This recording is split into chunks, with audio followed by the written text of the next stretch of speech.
I think let's do some introductions, stop and worship for about 1 minute, and then proceed to think about these two kind of subcategories of questions, and I'll keep an eye on the clock.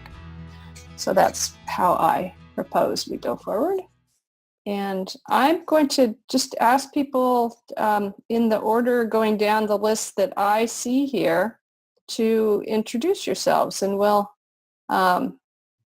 just try it that way. So Barbara, I am unmuting you, and would you, introduce your name, your meeting, and maybe very briefly why this topic interests you? Sure. My name is Barbara Christ-Witz. I live in Northern California in the town of Clear Lake, California. We have the privilege of being the lowest income town in all of California, by the way. And my meeting is Lake County Worship Group, which is under the care of Redwood Forest Worship Group. And I've been wanting to get on one of these chats for a long time and just see how it works. And this particular subject is so important to our meeting because we're a meeting of about, our worship group is about 4 or 5 people, and that's on a good day. So we really need to be very welcoming to people if we're going to survive. So we need newcomers. That's it. Great. Thank you so much. How about you, Bart? Do you want to introduce yourself? Sure. My name is Bart Burstein. I'm a member of Palo Alto Friends Meeting. And like the previous speaker, I've wanted to join one of these sessions, so here I am. Great. Good to see you. Good to see you. And Dave. Dave Cundiff from Olympia, Washington meeting. I came to Friends in Philadelphia yearly meeting, so I consider Olympia relatively small at an average attendance of between 60 and 80 every week. We do have some of the secret sauce for welcoming newcomers and for growing as a meeting, and we want to know how to do it better. I'm Susan Davenport, also from the Olympia monthly meeting. And I have had the interesting experience of having invited a person to meetings and getting their feedback recently on their experience. And it's been very illuminating, how we operate. So I'd like to build on some of those comments that I've heard about how well or how poorly we do in that regard. And I'm just interested in hearing what other people have to say. I was just going to say this subject just came up this week in a meeting we had of a lot of our people, and it was something that I've really been interested in. So I've never been to one of these before, wanted to do it. Great. Good to see you. All right. I'm going to unmute Don and have you introduce yourself, Don. Thank you. I'm Don Goldstein. I'm a member of Bellingham Friends Meeting in Bellingham, Washington, and I'm the clerk of our Outreach and Welcoming Committee, which just recently became a standing independent committee after being a subcommittee of Ministry and Council for over 5 years. And we do get a fair number of newcomers to our meeting, which is sort of middle-sized, average attendance, 25 to 30 adults on a Sunday, and really helps us to have a separate committee to be thinking about this subject and figuring various activities that can help newcomers feel more welcomed and incorporated in the meeting. Great. Wonderful. Thank you. So Haley, you're logged in twice here for some reason, so I'm not quite sure which one you are. I'm going to unmute the first one on the list. And, that seems to have some audio. So do you want to introduce yourself? Hi, can you hear me? Yep. I'm Haley. I was living in Mexico City and was attending the meetings there. It's a small meeting, and the question of newcomers is really interesting there because there are many guests always. And so for long-term members, it was always a question of how to best welcome people that either are going to be there for a day or or stay for much longer. Also, as a new friend, calling myself Quaker maybe for 3 years or so, I'm really interested in what it means to create a welcoming space and be a part of the community. Great. Good to see you here. You too. All right. Moving down the list, we've got Jane. I'm unmuting you, Jane. Okay, I'm Jane Sherman, also with Olympia Monthly Meeting, a member of the outreach committee there. And I guess I would say that we have tried a variety of different things to try to welcome and incorporate newcomers into our meeting and don't feel that we've been as successful yet as we would like to be. So we're looking for new ideas and new thoughts. Great. Thank you. All righty. John McCarthy. Hi, John McCarthy from the Strawberry Creek meeting in Berkeley. I see my old friend Rick Seifert there too. And I just get this open up, so I'm trying to scramble for words here. I guess that we have our welcoming, we try to get everybody to participate, and we have recently adopted something that helps a lot so far, and that is simply saying, if you have business if you must conduct business after rise of meeting, please do it out at the tables and leave the area around the food for socializing, and particularly for meeting somebody you don't know. I'm unfortunately going to have to break promptly at 7:30 because I'm on an anchoring committee. Well, glad you could be here for as much as you can. Okay, Julie, I'm going to unmute. You're also there twice, but we'll see what we get. So, Julie? So I'm sorry, I missed the first bit. What is the prompt? Oh, just name, meeting, what brings you here? I am Julie. Currently my membership is in Pima Meeting, and I'm here because I want to hear more about welcoming. Great. Good to see you. Although we're seeing your the wall above you more than you yourself. It's a lovely carving. Okay, Rebecca. Hi, I'm Rebecca Shenaloo. I'm with Chico Friends Meeting in Chico, California, and I have participated in a couple of these. This is a great topic. It's also always very entertaining to watch the Quakers figure out the technology. Mary, you're a hero for, for juggling it all, and everybody who shows up gets 3 cheers. Yes, everyone gets 3 cheers for sure. It takes a lot of patience. Develops patience too. It does. Okay, thank you, Rebecca. Rick, let me unmute you. Okay, Rick.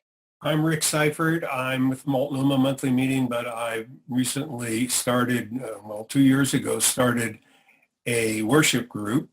And I know some of you, I know John for 50 some odd years, but I know some of you from Quaker Quest, which deals with this topic, as you no doubt recall.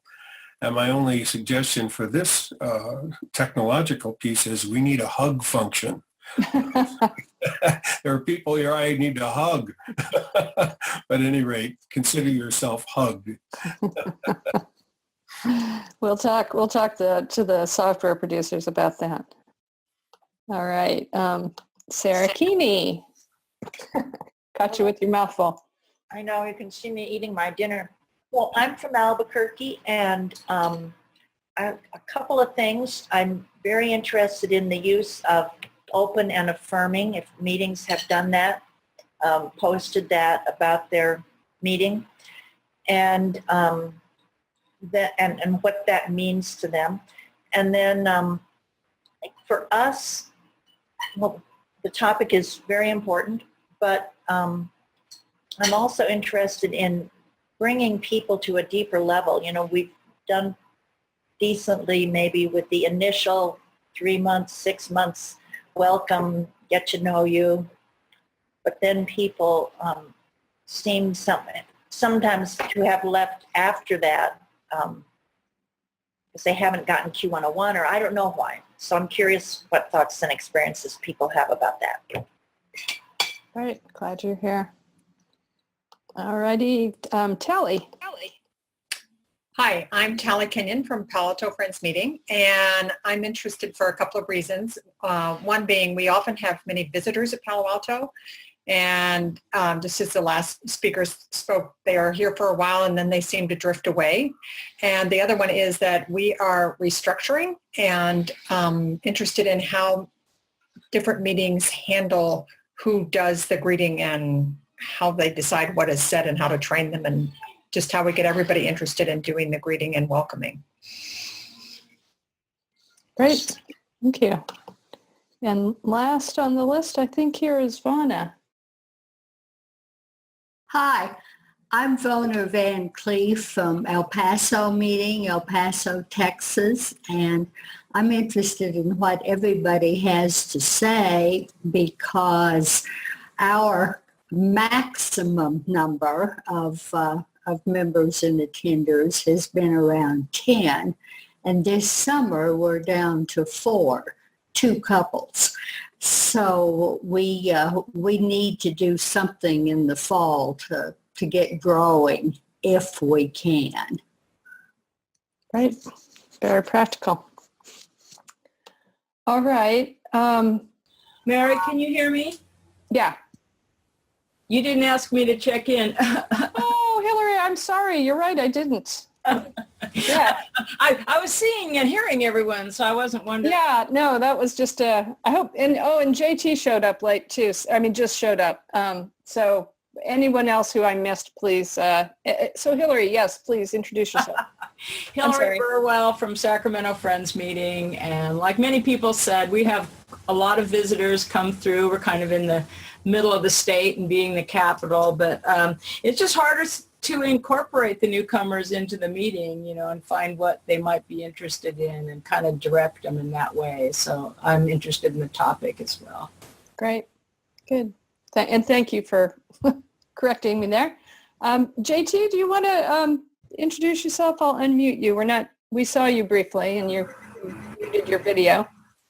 Hi, yes, I switched it off because my computer is old and slow. Can you hear me okay? Yeah, you sound great. Okay, good. So what should I say by way of introduction? Where your meeting is these days and what is it about this topic that's interesting? Well, my meeting is not really anywhere at this point because I'm traveling so much.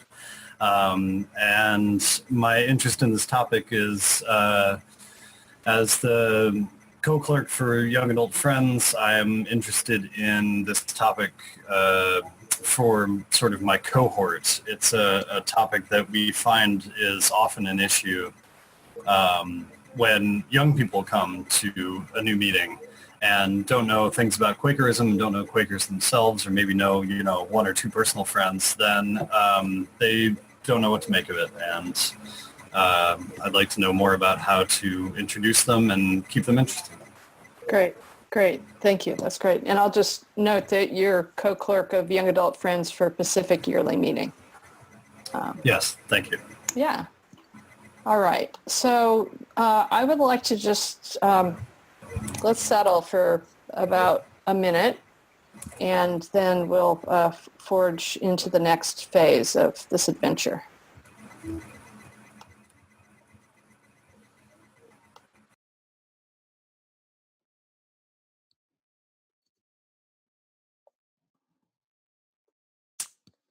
Okay, well, that's not nearly enough, but it's going to do.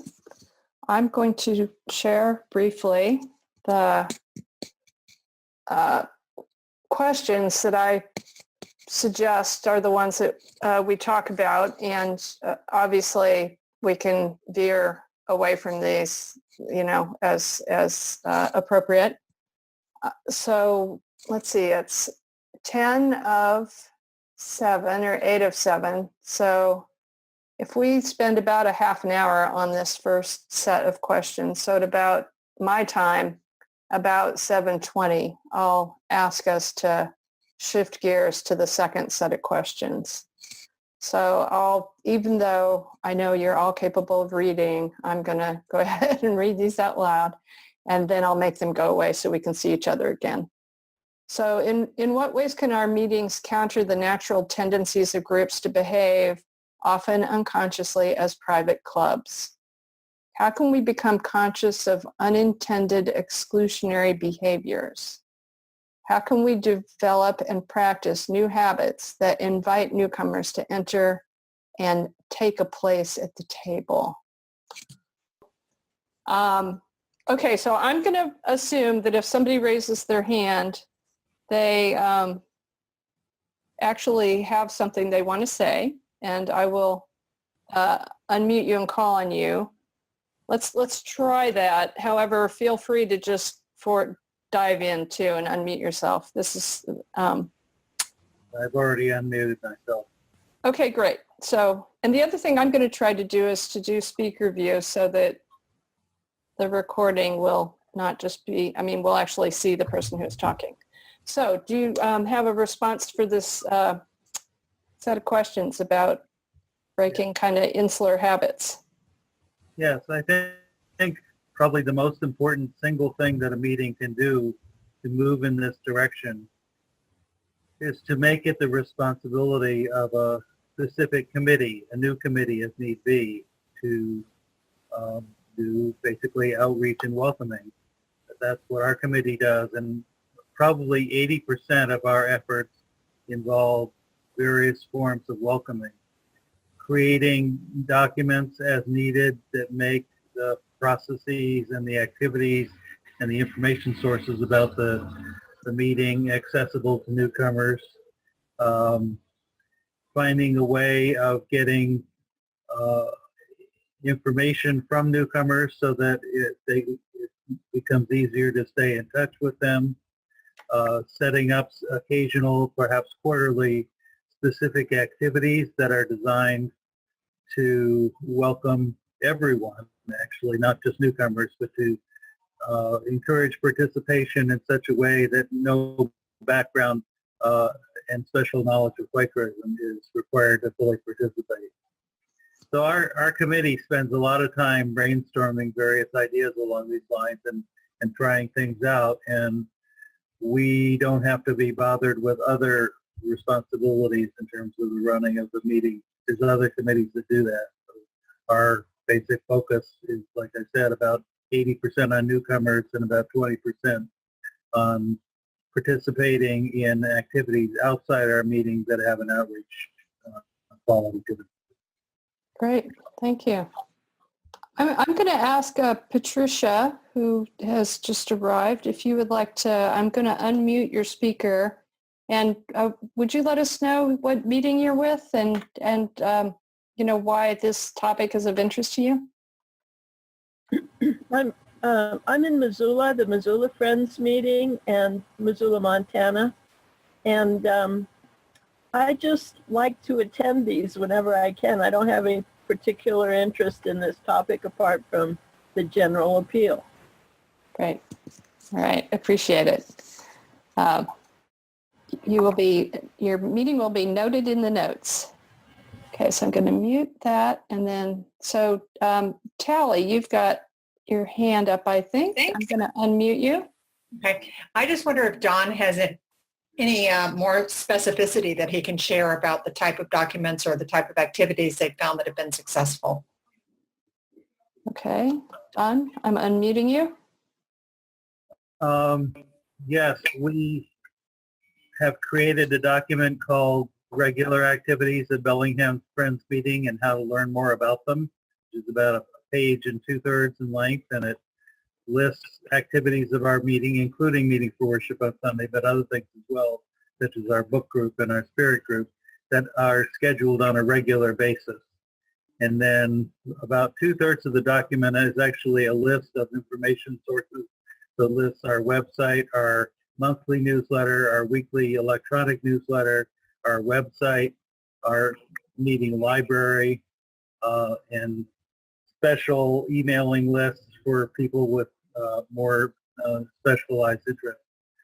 So that's a way of getting newcomers information about how they can participate and be able to select the right way of plugging in.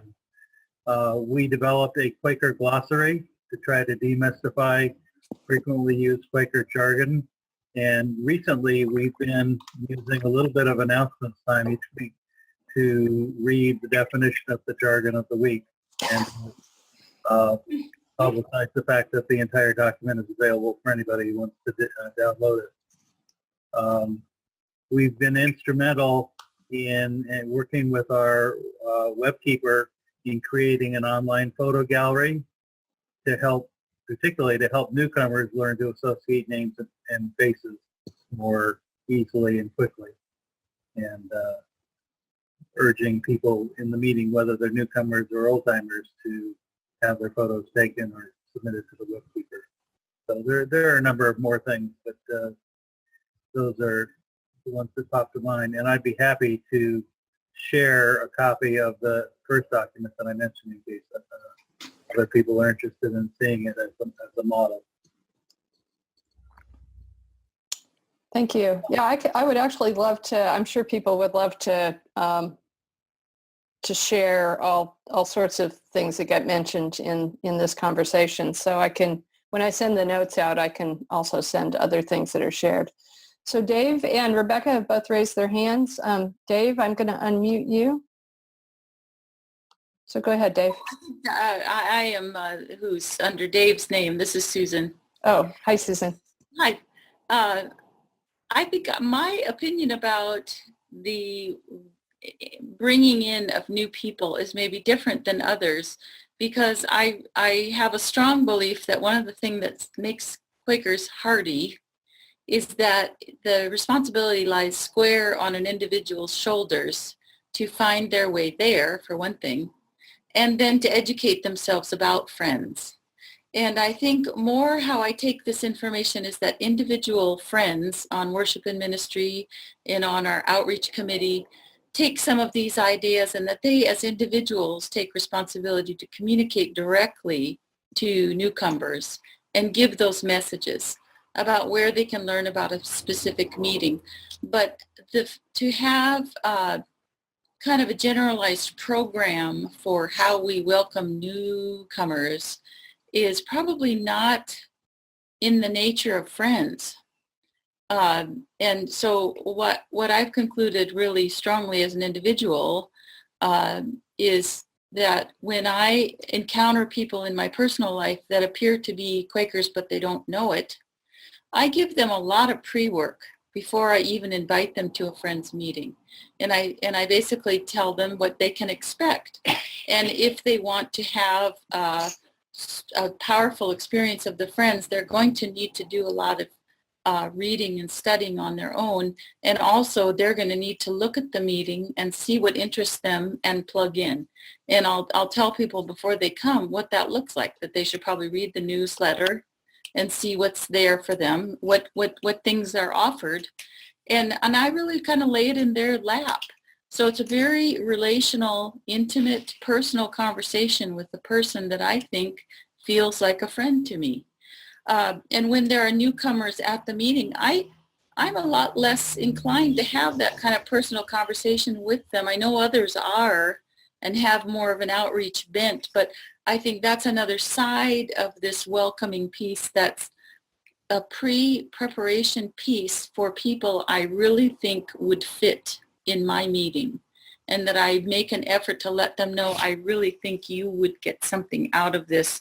From what I know of you, I think this might be a meaningful experience for you.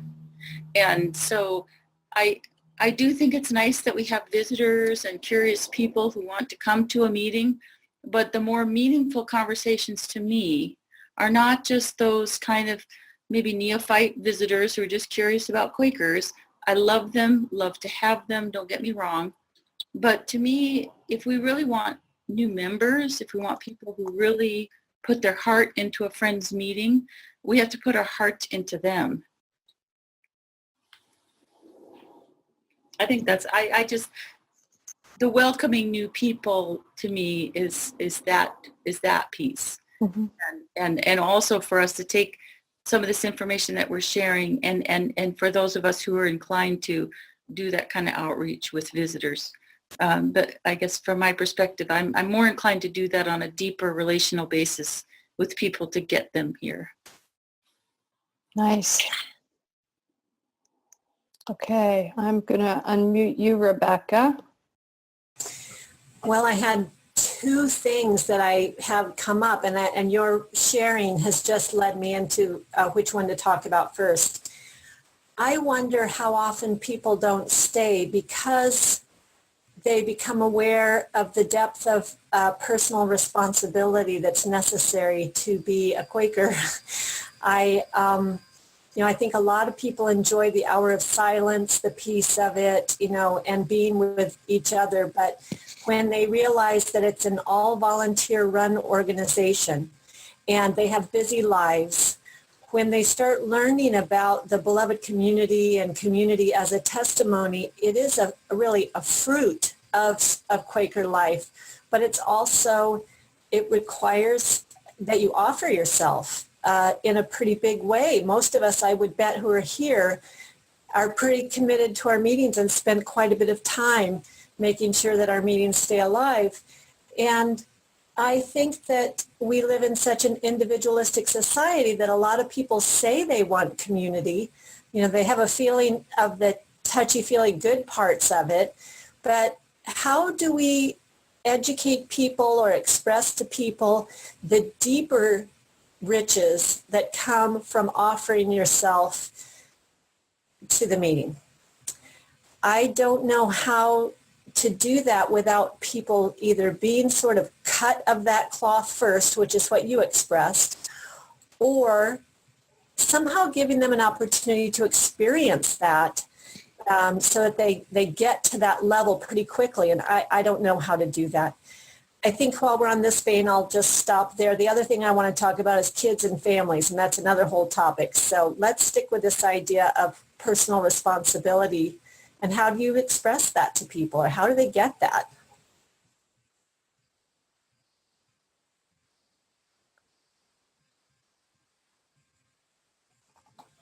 So, Don? Yes. About 2 years ago, I acquired a new partner, and she had, her previous experience was in much larger churches, evangelical to some degree, charismatic, but churches with loads and loads of people and lots of paid staff as well. And she started attending meetings with me mostly on her own initiative. I think at the beginning she was curious. And since then, she's also become a member of the Outreach and Welcoming Committee, and she's also, like myself, a key person, and is one of the few people who have keys to our building. We have a rented space, so we can't distribute an unlimited number of keys. But she has said to me a number of times, wow, this is a lot of work. I'm just not used to this much personal commitment and time being invested in the meeting. And I've just tried to respond by saying, well, it's entirely up to you how much you want to invest in it. I feel comfortable with the time that I spend in it. Of course, I'm retired and she's still working, so there's a big difference there. But I've seen her come along, and I think she really enjoys the ways in which she serves the meeting. She is on the brink, in fact, as I understand it, of applying for membership. I've tried not to put any pressure on her in that regard. And I think everyone, old members, deeply committed members, lightly committed members, newcomers, have to recognize that people are on a spectrum as to how much time and energy they have available, and that one can participate meaningfully even in very small, less time-consuming ways, as well as more time-consuming ways, such as clerking a committee or having a major officer position. And I just think it's important to let newcomers who, not just visitors, but people who started attending more or less regularly, know that there are jobs associated with the meeting that might be particularly suitable for people with less background, and that they're welcome to learn about them and to let the nominating committee know if they have any interest. And I think it's also important for the nominating committee to be urged to contact relative newcomers as well as old-timers when positions open up, just to let them know that their participation would be welcome if they feel ready to do that. Great. Okay, Vana, I am unmuting you. Okay. Because we're such a small meeting that we get really excited when somebody new comes and maybe overwhelm them with our friendliness and interest. But we do try to get email addresses from everybody and then, include them in anything we send out. And we have one young couple who are doing all kinds of things. And the last time I emailed them to tell them that we had moved to a different meeting site, they said, well, we're in Alaska right now, but when we get back, so we hope to see them in the fall. That's all. Great, thank you. Rebecca, do you want to pick up the other thread that you wanted to? Well, I'm noticing that Rick is waving his hands, and maybe he doesn't know how to. I'm not noticing that. Yes, yeah, I'm sorry. Yes, okay. Let's do that, Rick. Sorry. Well, I thought maybe I should put something up, say help, I want to speak or something. But I think one of the things that we all know, but we often forget, is that friends are about friendships. And one of the things that we always talk about in Quaker Quest was, people stay if they make two friends, just two. They tend to stay. The research sort of shows that. And these welcoming committees are really important. I see, and I've never used this term until it just occurred to me, but they're sort of matchmakers. They meet somebody at the door, they get to know them. And that's important. Listen, who are you? Where are you on your spiritual quest? What brought you here? And you listen for things that would pair up with somebody else in the meeting. One of the ones that I've had considerable luck with are the angry Catholics who show up at the door, and they always want to talk about Catholicism and why they're disenchanted with it. And I usually mention my great affection for Thomas Merton to try to break through that. But I also know other people who come to us from the Catholic Church who could speak to that condition. And it really is a condition that those folks find themselves in. In Quaker Quest, you may recall, those of you who've been through it, quite a few who have, is we did an exercise where we asked, where did you come from, of the group of people from the meetings? And one of the largest groups are Catholics. And in fact, one of the smallest groups are Quakers. We all came from somewhere else. And so you can use those connections.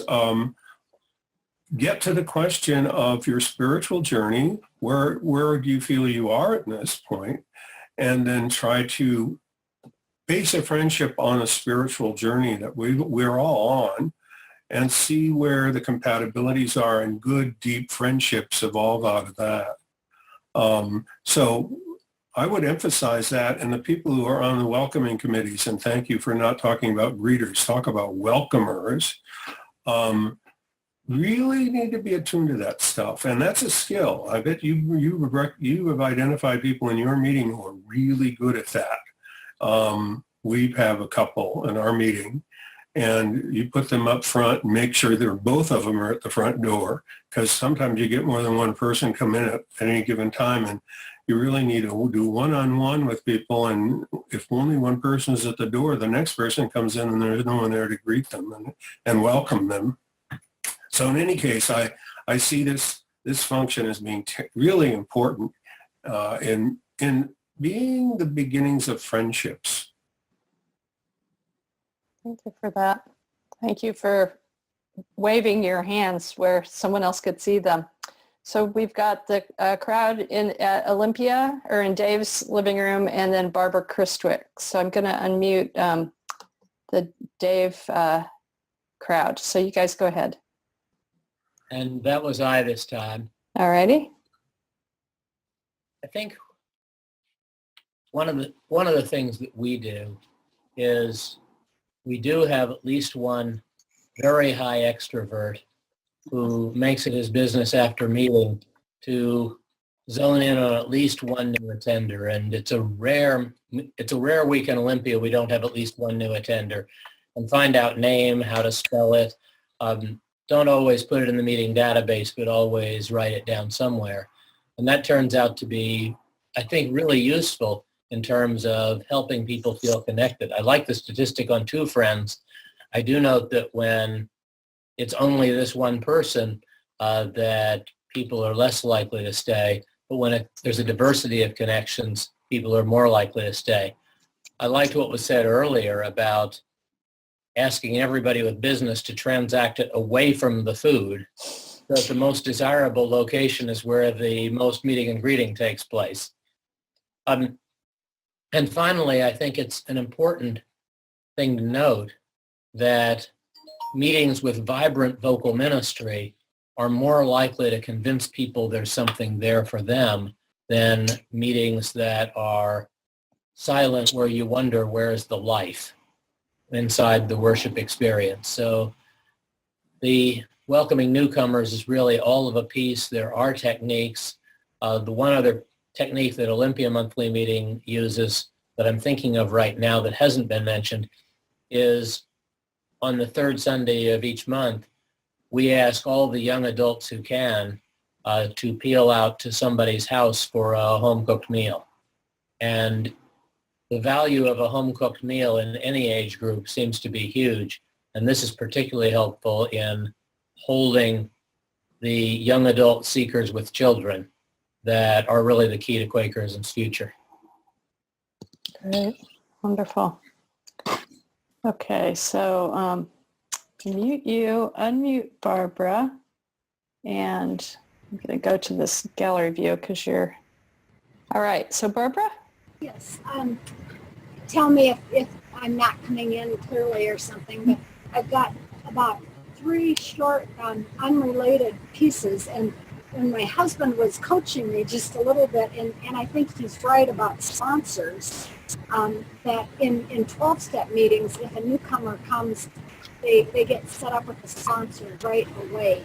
And I think that I like that idea for our small Quaker meetings, that you go home with a buddy, and that buddy will check in with you throughout the week. So I like that. And then in that checking in could be going for a walk, going out for lunch, something like that, and find out about the person's feelings and needs, that basic things like that. So that's one. And then in our meeting, we are quite an older group, and so I went across the street, and there are some kids that are just glued to the television set. They are unchurched, and I asked their parents if they'd like to come to our backyard for what we call, I called it Sunday school because that was all they knew. And man, they came over and we played, and we just had a really good time together. It wasn't anything very Quaker. I mean, it wasn't like silence or anything like that, but we had first day school, and then they asked when we were going to do it again. So I've been doing it once a month for this group of kids. The third and quite unrelated piece, but it's just been gnawing at me, and that was I went to Friends General Conference, and the advices and queries are on race and the beloved community. And one of the queries, which I found a bit offensive, but I'm sure there's some truth to it, is what is your experience with white supremacy in your own life and the life of your Quaker meeting? So I've had to grapple with that. I've got on the radio and with my African-American friend on Women's Voices, read from the book, The New Jim Crow Laws. So I'm really trying to come to grips with why is it that we are such a white elitist upper income group? So those are just some scattered thoughts that I'm having. So thank you. Thank you. Rebecca, do you want to, let me see if I can find your little icon there. There we go. Okay, you're unmuted, Rebecca. Okay, so we recently created a long-range planning committee that now we are calling the Long-Range Discernment Committee, because we've realized that figuring out this thing about growth has to come before we do much with our buildings. And we had Paul Harris come and look at our buildings and our space, and the first thing he said is, what's going on for the kids? We've got a fellowship hall that becomes the kids' hall when we go into worship. And we sing there, and we have our potlucks there and everything. And so what we have recognized is newcomers who come into our meeting with kids, with families, see all these adults, but our kid program is small and the space does not read happy place made for our kids. So those families usually don't stay. The other problem is that we have a family drop by and we have 2 or 3 kids at our kids meeting, and then they leave. And then another family stops by. So we may have 3 or 4 interested families, but they never come on the same weekend. So they're all experiencing the same thing, not enough kids. So I think that this long-term discernment committee has decided we need to create a kids space and come up with some outreach, that's specifically welcoming to families. And the idea that I have, that I'm hoping we will have the energy and the spirit and the way open to make happen, is to do outreach to the local Waldorf-ish school, the local environmental charter school, and say, we would like to get 4 to 6 families committed to coming 6 weeks in a row for an experiment. If you're interested in knowing about Quakers, if you want your kids to know about Quakers, if you'd like to check it out, but you want to be sure there's other families, ask a friend. When we have minimum of 4 families signed up to come for 6 weeks in a row, we'll have a kids program. We'll introduce you to Quakerism. And so in addition to creating the space, which we've come up with some ideas about how to get more flexible so that we can create a space in that room that is the kids space. This idea of trying to get families to come when there's 4 to 6 families at a time committed to coming for 6 weeks in a row. That's what I would like.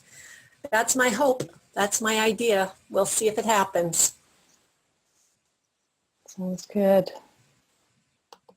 Okay, I've put the screen in gallery view, so if anybody hasn't figured out the hand raising and wants to flap their hands around, you can do that. Otherwise, I think I'm going to have kind of herd us into the next set of questions, and it's kind of an arbitrary distinction. So anything that's lingering now in your minds, you can bring it up later. So I'm going to go back to the document of the questions here and show this set of questions. So presuming that we've got some folks that have expressed interest and are coming back some, what can we do in our meetings to better support study in fellowship among newcomers and seasoned friends to further develop our Quaker faith? How do we seek the core of our faith together? And how can we refresh our worldly traditions while staying true to the essence of the faith we have inherited? So this is a kind of further extension of the question about kind of unintended exclusionary identity. So how do we flex who we are with the life that newcomers bring, and at the same time stay true to our Quaker experience? So see a couple hands here. Hillary, do you want to go ahead? And I'm looking for you. There you are. Okay, you are unmuted, Hillary. Yeah, it was just the word study made me think I wanted to share something new. We have a pretty extensive library, but recently we have a bookcase that's right by the front door, and we have books that are especially chosen for newcomers, and it's labeled such. And so there's information just right there, and as they leave, if they're interested in checking out any books or anything, it's available to them for further information. For those introverts in the bunch. Okay, great. So I'm gonna, I see Don and Dave and Rick. So Dave, why don't you, whoever in your room is wanting to speak? That was I, and looping partly back to the previous question, I think if I could take any phrase out of the Quaker lexicon, it's probably the phrase Quakers don't that does us the most harm. Because I think any newcomer hearing any variation of Quakers don't is going to hear, if I do what they say Quakers don't do, or if I like people who do what they say Quakers don't do, I'm not welcome here. And I think that particularly for us has to do with meetings near military bases. We have 2 meetings in our region on either side of a huge military base that is chock full of young adults and young families. And by talking about what Quakers aspire to, without ever saying what Quakers don't do, we have gotten some of the most wonderful friends we have. And they don't start out in the place where we are. And sometimes they're 11 years into a 20-year military career, and they take years and years to get where we would like them to be.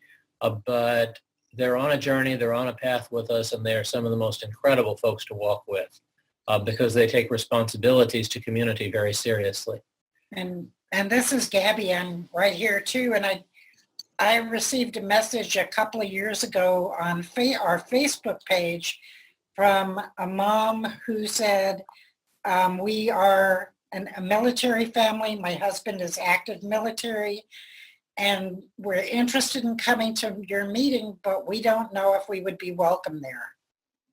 And I wrote back and said, of course you would be welcome. And they're now very, very active official members of our meeting. So, you know, but that doubt that they would be welcome in a peace church was really something they needed to ask about because they didn't know. Would you all have anything to, I mean, what would you say, I guess, about the ways that the kind of faith and aspirations of these new families who were unusual to your community changed your community and helped your, I presume, helped your community grow? I think they changed our community the way any new person who gets involved in it does. But it wasn't because they were military. It was because they were human beings that we got to know as part of our community. They became part of our family, and we played with their children and laughed at their kids' giggles when the meeting was over. And there was nothing about them being part of the military that kept us from loving them and accepting them. From what that was my perception. Wasn't there also a connection with the young man, Ben, with the Coffee Strong organization? I'm not sure with this family there was. None that I know. No. Well, that's an outreach program I'm mentioning that we had up near the base to give vets information about conscientious objection and just facing issues around getting veterans benefits. And from my perspective, that's part of that pre-work relational piece that we do with people out in the community And through our relationships with them, we draw them to us. And hopefully there's some pre-conversations that give them an indication of what they're getting themselves in for. This is how these oddball Quakers work. But yeah, the relationships that are formed before they actually get to the meeting. Okay, great, thanks. Did you want to ask something, Dave? I think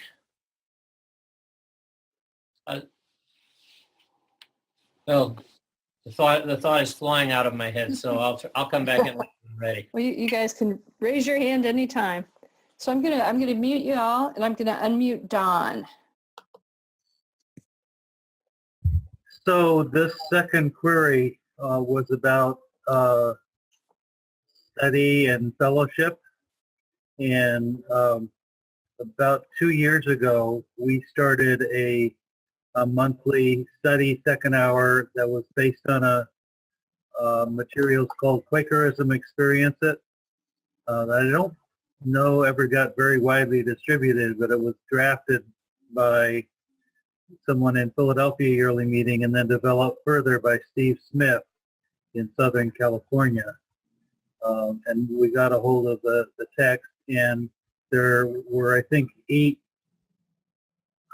sessions, and they were divided up, so different ones of us facilitated different sessions, and that certainly helped in getting fairly widespread participation. And lots of people showed up, both relative newcomers and older attenders, so we considered it to be pretty successful. But more recently, our own committee, Outreach and Welcoming, has offered to and will be presenting a series that we call Quaker Ways, to try to make a distinction that there isn't a single Quaker way. And it will have topics like discernment of the sense of the meeting, Quaker testimonies, the work of Quaker organizations in the wider world, the nature of what happens to different people during meeting for worship, what might you expect to happen and what might you expect not to happen, which is a repeat of a presentation that was made some months ago by the guy who's now our clerk. And then I think I've forgotten the 5th one, but the final one is going to be sort of a discussion of where you might profitably read further if you want more details on something. And my wife, Wendy, that I mentioned before, is the one who's going to present that. She's a relative newcomer herself, but both for her own edification and for the benefit of other newcomers with whom she feels very deep sympathy, she is reading through and making notes on a number of different books and pamphlets that might be of particular use to relative newcomers to Quakerism to provide some guidance on how they might explore further. Great. Thank you. So we've got a few hands here. And Rick, I saw your hand kind of went up and down. I don't know if you were just playing with the hands, so I'm going to presume that's what the case was. If you want to interject, if you, Rick, make your hand raise again, that would be great. I'm going to unmute Patricia. So, okay, thank you. Yeah. One of the things we started doing in our Quaker education sessions, which is the hour and a half before meeting starts on Sunday morning, is we devote one meeting a month, that is the 3rd Sunday of the month, we devote to reading about Quaker history. We just started doing this last winter, and so we chose to start with Ben Pink Dandelion's book entitled Introduction to Quakerism. And so we just sit in a circle and we read through it. There's no homework, there's no assignment. We just read and discuss as, you know, thoughts come into people's heads. And newcomers have sometimes, I mean, we don't get a lot of newcomers because we're a very small meeting, but sometimes the newcomers will come and they'll join us and we'll just have a discussion about what Quakers are and how we got that way. And, you know, based on the text, and I find it really interesting. We haven't been doing it that long, so I can't say exactly what the outcome is going to be, but I've been really gratified to notice that a lot of people are interested in it, newcomers as well as the, regular members. Wonderful. Thank you. So let's see. So I'm going to mute you, Patricia. And Rick, I'm going to unmute you because I think you raised your hand long ago. Yeah. Along a similar lines, about 4 years ago, we started a Bible study class. I like to call it Bible scrutiny. And it meets at 7 o'clock in the morning on Mondays. And it has brought in all kinds of different people, and so a few of them aren't Quakers. So we have, I think, a Lutheran pastor and a Methodist pastor. And this Lutheran pastor said to me last week, he said, I've been talking all these years, and it's so wonderful to have the silence that we begin with here before we study the Bible. But I think the reason that we come back is that we personalize our reading of the Bible. We invite friends to say, what do you see in this? How does this speak to your condition, friend? And then we find out about each other. And it gets back to that point about friendships. I think we don't come so much to study or scrutinize the Bible as we do to be together in fellowship. Because this is an opening to each other through the gospel stories and how we see them differently and how they pertain to our times and how they pertain to our lives. And I think that that's probably what happens with your reading groups as well, that we really are building friendships based upon these activities. And it gets back to, what does it mean to be a friend? What it means to be a friend is to share in this deeply in this way, and to read those things which draw out and deepen our friendships. Okay. There's a couple more hands. Before I unmuted you, Rick, or I muted you, I guess. Yes. I want to just sort of underline something that's in the set of questions that was in my head when I wrote them up about the kind of mutual study of our faith. When I was new to Friends, there was, it was hard to feel that my own spirituality that had been important to me, throughout my, at that point, like 35 years, was actually seen by other friends in my meeting. And a lot of that was my own, thing. That was a lot of my own, where I was psychologically at the time. I wasn't necessarily real attuned to, feeling respected by people. And at the same point, I think I also wasn't. So there's an insularity of thought that groups can develop that is hard for new people to, kind of be an equal at the table with. And so I guess I'm interested if anyone, has something to react to about that's something that I am interested in hearing other people's experiences with. We know that there's the real Quakers and then that are like me. And then there's all those other people that call themselves Quakers, but they aren't really. That's a pretty common attitude for friends to have.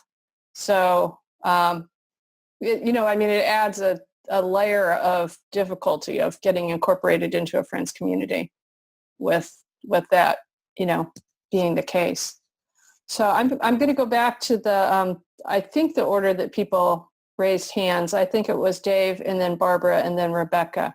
So whoever's in the room there with Dave, I'm unmuting you guys right now.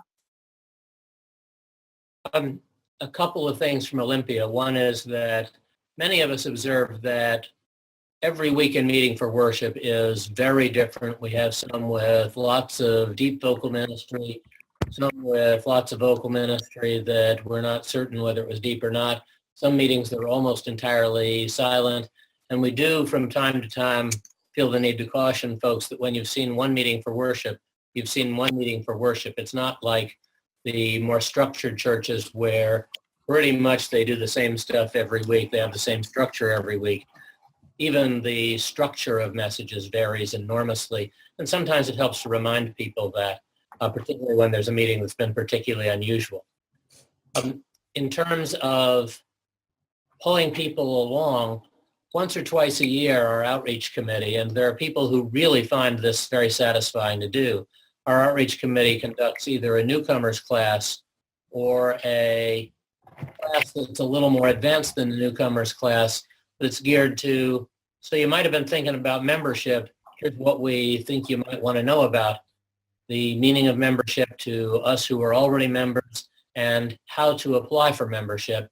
And those classes seem to help a certain number of people, although no one approach is for everybody. And we keep trying new stuff, finding out what works for some, what works for more, what doesn't work at all. And we keep adjusting, and we think we always will keep experimenting and adjusting in Olympia. Great. Thank you. Okay. Barbara, you are unmuted.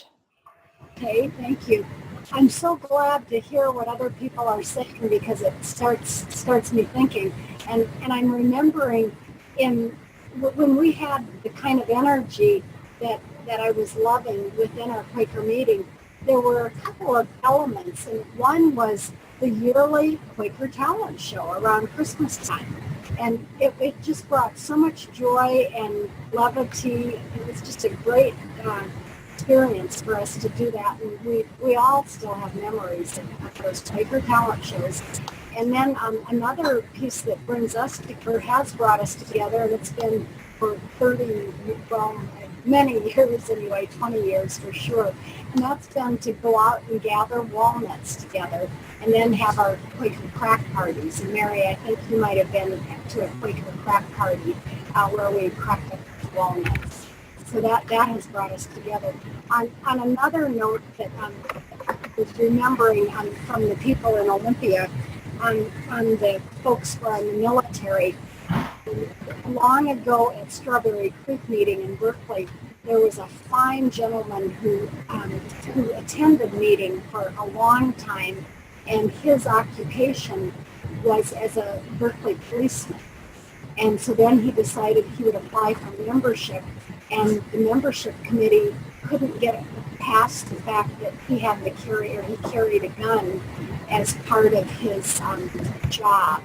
And it became difficult, and finally he just gave up, and then decided not to continue applying for membership. And I found that quite unfortunate, because we know what we usually do when things get rough and call the police. So anyway, I'll just stop at that point. But I'm really glad for this forum to get things going. Thank you. Well, thank you.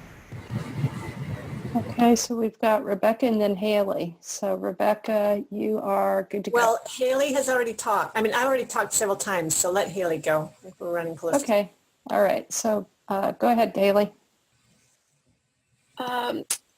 Something that I've been hearing, I've been hearing some really great ideas about ways to involve new people. And it makes me think about the times where I have been successful in trying to get new people to come to something. And for me, what seems to work well, and I wonder if people are doing this, is to directly invite people.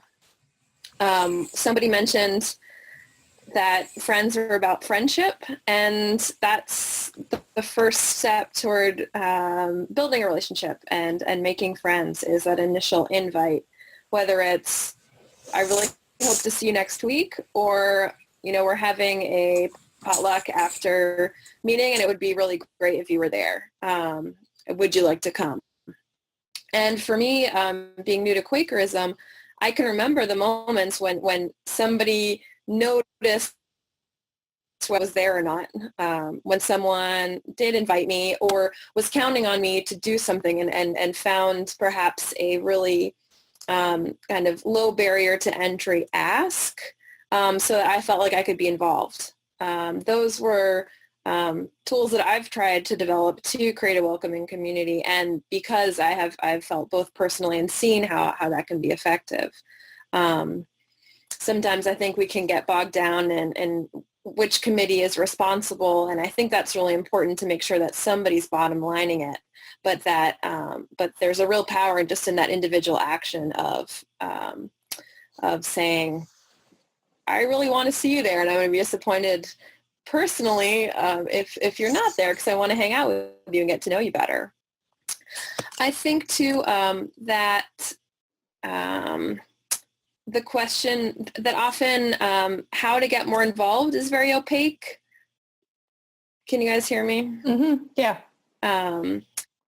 That it's really, Mary, your question talked about Quakerism being kind of a private club and that being a problem. And for me, I see it more as, that's what's great about Quakerism is that it is a club, but how do we get people to join the club, and how do we help them understand what they need to do to be a part of it? And I think that's where we falter more than anything, because that's what I think is so fabulous. Like, we're all in this community together, and there is a long road to get there. And for newcomers, let's find a way to help them kind of get there more easily, I guess. Thanks. Do you remember what types of kind of little jobs you found inviting early on? Sure. I was the Quaker Meeting and Casa de los Amigos, which is the organization that the Mexico City meeting is linked with, is involved has a weekly potluck. And I remember that being something, are you going to the potluck? Could you bring something? Mm-hmm. That seemed pretty, yeah, that's probably the most concrete example. Great, thank you.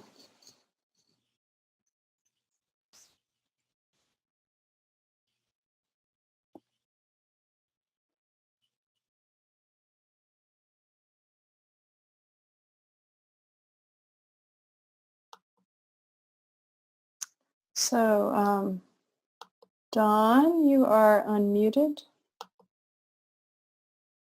Yes, just in response to what Haley said, I certainly agree that inviting people individually and directly makes a big difference. Our committee, once a quarter on a potluck day, facilitates some kind of getting acquainted activity. Often it's a game. The next one coming up on the first Sunday in September will be a sharing exercise about how people found Quakers. And for each of these, I have sent out individual emails to somewhere between 15 and 20 people who started attending within about the last year, specifically and directly inviting them. We're getting pretty good results with that.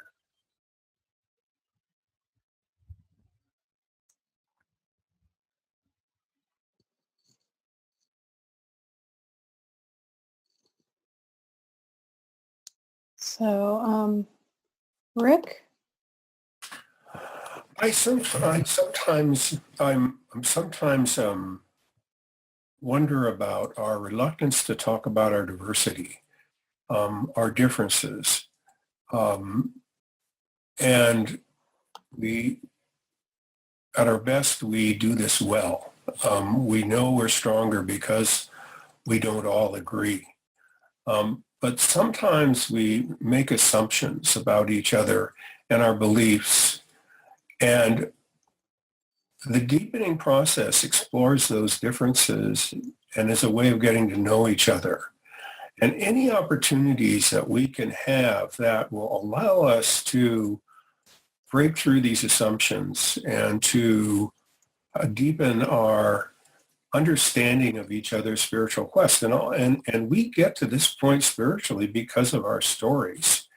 Here's a chance to hear our stories and to build our relationships and friendships on our differences and on our different stories, really.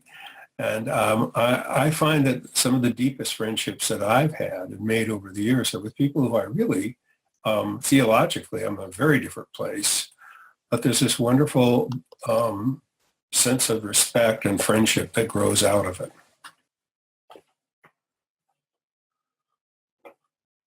Hello, can you hear me? Yeah, there you are. This is my first time on my laptop. Thank you. Hi, I'm Frank Palazzo. Would you introduce yourself also? Yes, thank you. My name's Free Palazzo. I'm a member of Atlanta Friends Meeting in Georgia, and I've been enjoying your newsletter for a long time. And I'm really impressed by the way you love each other enough to sit in front of your computers. And, you know, we wouldn't win no awards for much, but I can feel the love in the room. And I came actually, I'm the person who actually has been wanting outreach in my yearly meeting, and it took me almost 10 years. I'm part of Southern Appalachian Yearly Meeting and Association, SAMA. It took 10 years to get approval for an outreach committee. And right now we have one member, and she has to go to bed at 7 o'clock.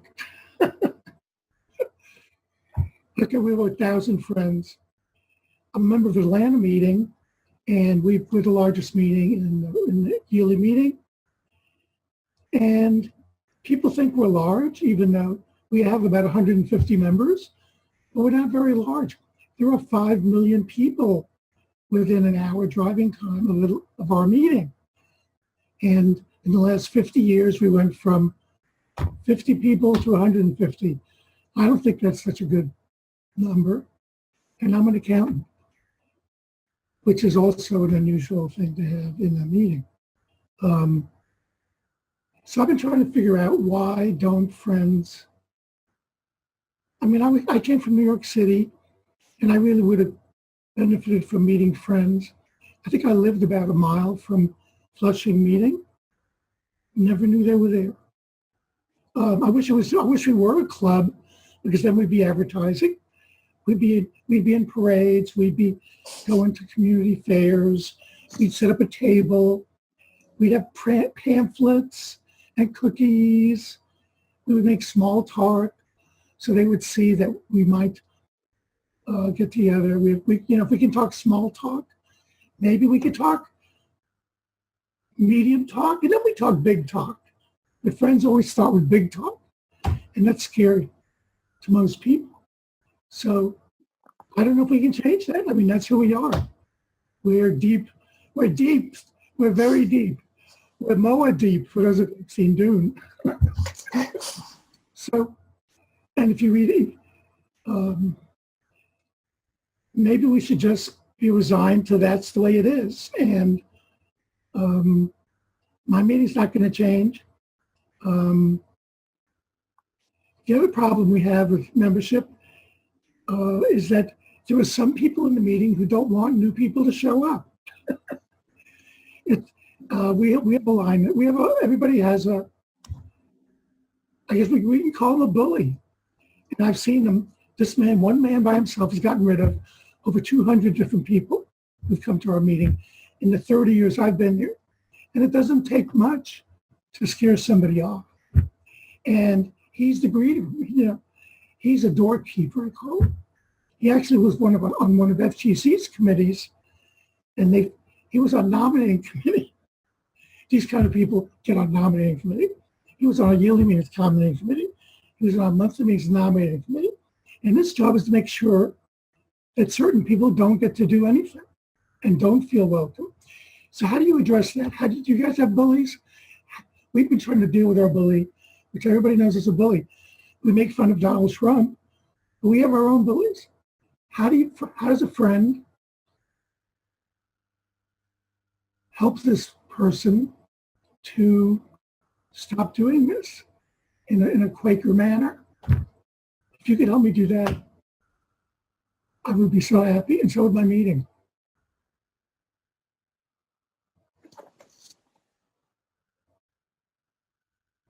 Thank you. Sorry for the gloom and doom. No. I very much. I'm in Georgia, and you have no idea what we have to deal with in this. I think we do. I don't think you're alone.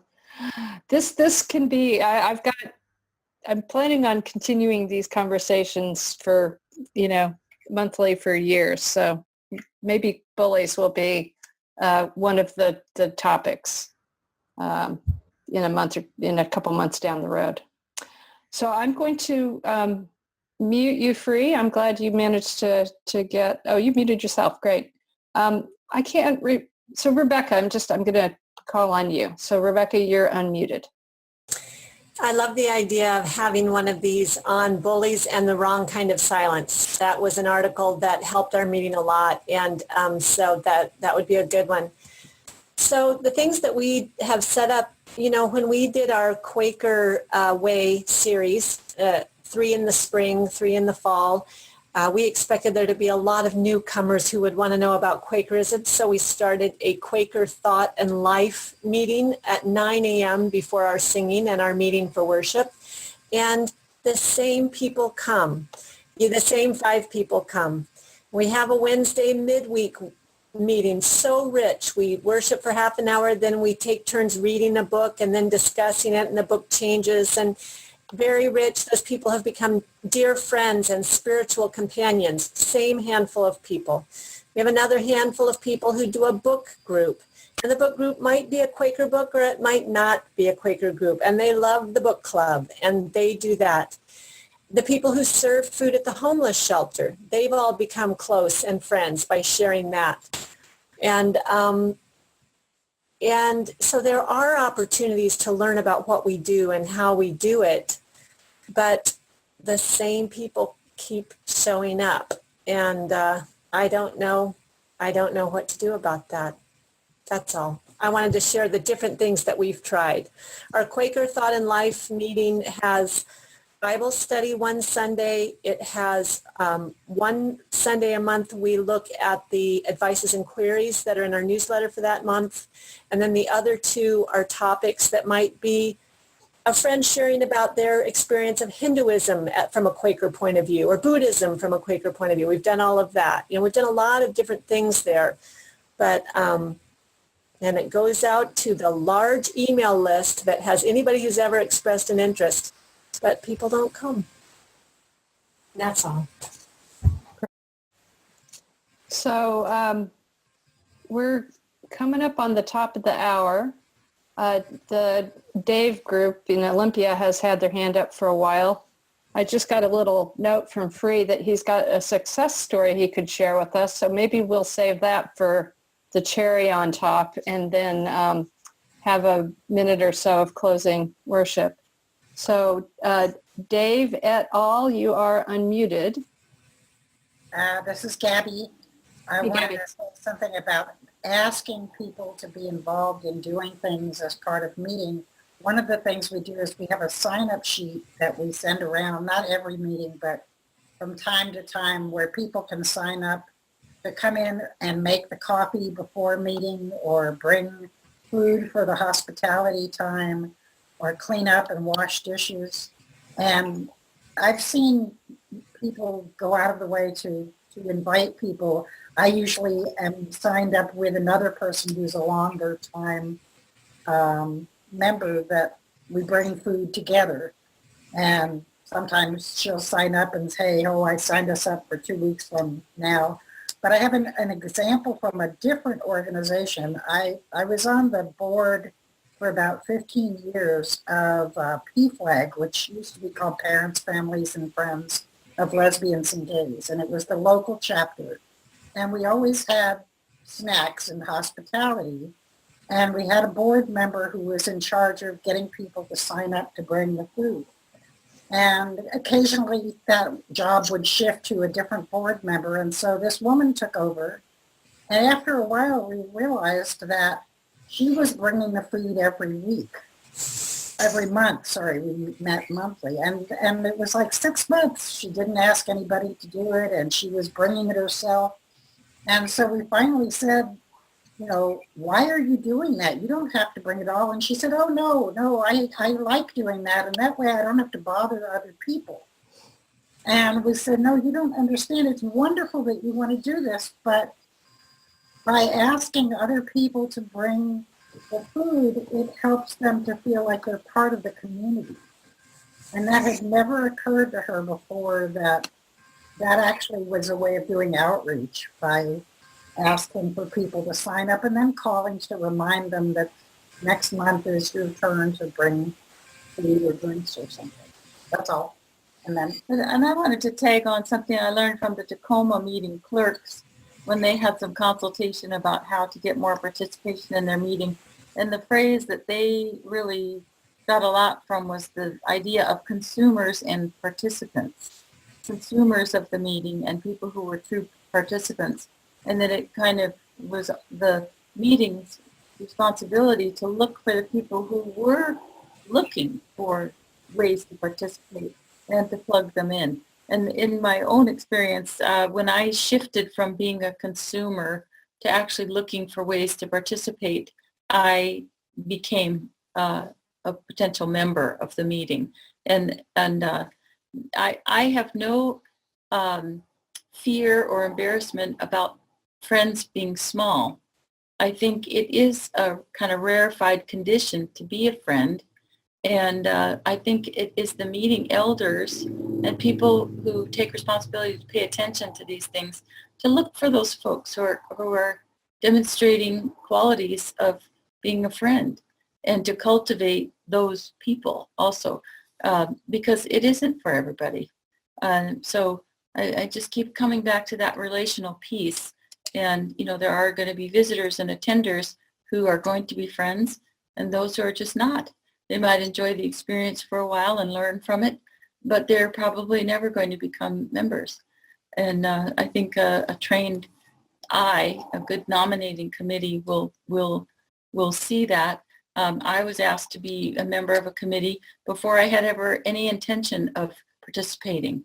And just the fact that I was invited by the nominating committee helped me do that. So I think we have some structures in place that can work if they get fine-tuned. And these conversations about looking for the friends among us, I think that's something that is just an ongoing conversation. Wonderful. I don't want us to linger too much past the top of the hour, so I'm going to invite Free to share briefly, and then we'll wrap it up. Thank you. That was excellent. Yeah. The key to this is to remember friends service. And sometimes I think we emphasize that 1 hour a week way too much. And in Atlanta, we wanted to have more diversity in our meeting, more African Americans, more people of color. And it occurred to me, so we formed an anti-racism, we formed a racism in the meeting among friends first, and we worked on that for 15 years. And some of us realized that wasn't getting us anywhere. So what I realized, well, here's what I did. I started a group called Quakers for Prison Reform. I have a nonprofit that's trying to reduce recidivism in Georgia. And there's a lot of people of color in prison and their families. We're desperate for anyone to notice them. And I mean, we started the penitentiary system, right? So I feel a little responsible that it's partly our problem. And we started meeting after potluck, and people would come just for that meeting. They wouldn't come to worship. You know, once we met a couple of months, I could invite people I knew. We'd put on a newsletter. People would tell their friends. People had something to say, to show. And now we have, 10 people come, and some of the people are. And then the next thing we started was AVP, Alternative to Violence Project. We realized that was something that the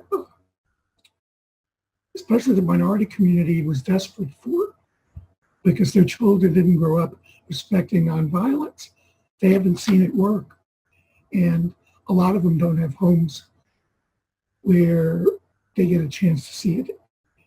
And so we started doing those, and that really has attracted people to our, not to our meeting, but to our faith.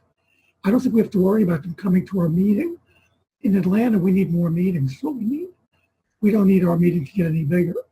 So think about, like, we're like Johnny Appleseed, and if you could discover what you love about being a Quaker, and not the silent part, because those people will become Buddhists if you try to recruit them. What kind of service do you do? Try to focus on something that's part of a community you want, and that will draw them in. Trust them. We have so much to offer. The way we work together, the way we listen to each other, the way we don't undermine each other, the way we love each other unconditionally. We don't have to worry about attracting them. We have to go where they are, and they will follow you home. Thank you. So let's just worship together for a minute before we close out.